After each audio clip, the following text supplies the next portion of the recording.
Hey guys, welcome back to my channel. In this video I will show you how to create a YouTube intro on canva.com. So let's get started.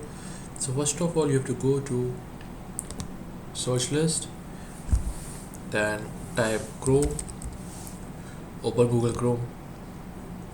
Now here choose your profile, then in the URL box you have to search for canva.com,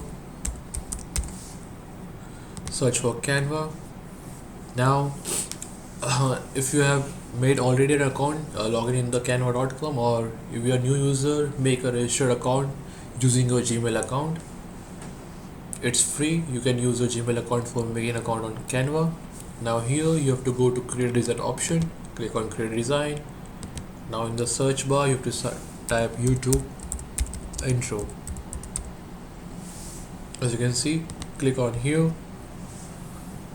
Now the best thing about Canva is it offers you hundreds of templates for making your YouTube intro. So for example, I want to make a tech intro, so I will search tech and press enter.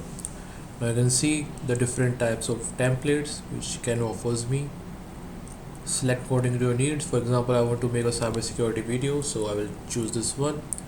And you can also change the text color. For example, I want to make it to yellow. You can go to option A, then choose the yellow color from here. It's so easy. Now you can also change the text font by clicking on it. Now go to here, and I want to change it to horizon. Okay, you can change the text font size by maximizing and minimizing it. Now check this. Now after making your YouTube intro, it will look like this.